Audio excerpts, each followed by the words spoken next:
عليكم، كيف الحال؟ تمنياتي لكم بالخير والصحة والسعادة، وأهلا وسهلا فيكم وين ما كنتم بتتابعوني. وصفة اليوم كرات اللحمة بالصلصة البيضاء. خليكم معي وتابعوا معي الخطوات.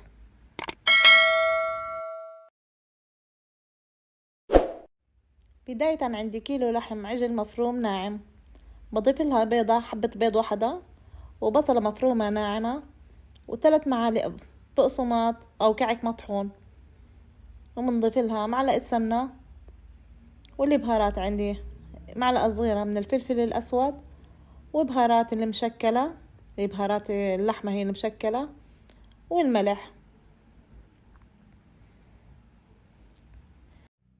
إضافة البيضة ضرورية والبقسماط حتى تتماسك عندي كرات اللحم مع بعضها وما تفك عن بعضها لما أقلي كرات اللحم. هون بعجن اللحم مع البهارات والبصل.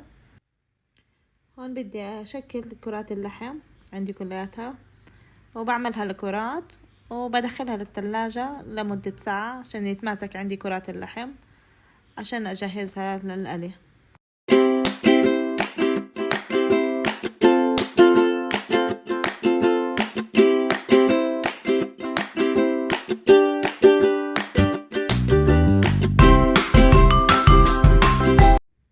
طنجر على النار، أضفت الزيت النباتي ومعلقتين زبدة، وبس يحمى عندي الزيت بنزل عليهم كرات اللحم.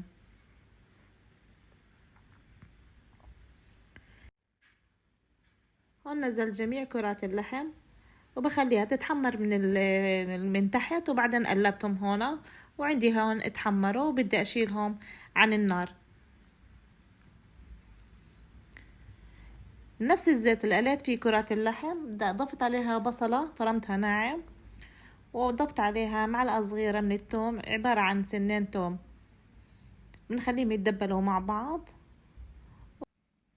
بس تدبل عندي الثوم البصل أضفت له الفطر اللي مشرح شرحات، ممكن تستبدليه بعلب معلبات من الفطر، بتخليهم حتى يتدبلوا مع بعض. بعدين ضفت لها 3 معالق من الطحين، بخلي الطحين يتحمصوا معهم مع بعض، بحركهم كويس.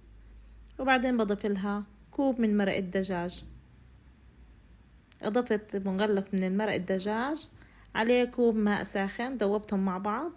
بعدين ضفتها للفطر والبصل، وبعدين اضفت 400 مليمتر من الحليب السائل، وبحركهم حتى عندي يدوب عندي الطحين والصلصة تصير عندي كثيفة. بعدين بضيف لها 200 ملي من الكريمة السائلة، وبإمكانك تضيفي بدل الكريمة جبنة سائلة. بنحركهم مع بعض، وبعدين بنضيف لهم كرات اللحم. هون نزلت جميع كرات اللحم بالصلصة اللي عندي، بخليها تغلي على النار لمدة 10 دقائق.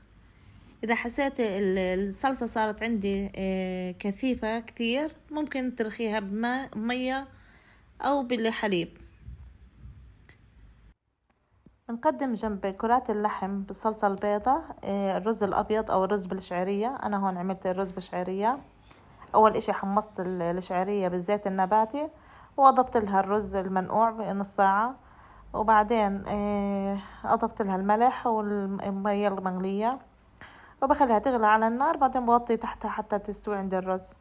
وهون الرز استوى عندي، والوصفة عندي خلصت. ويا رب إذا عجبتكم الوصفة ما تنسونا من اللايك والاشتراك وتفعيل الجرس. والسلام عليكم ورحمة الله وبركاته.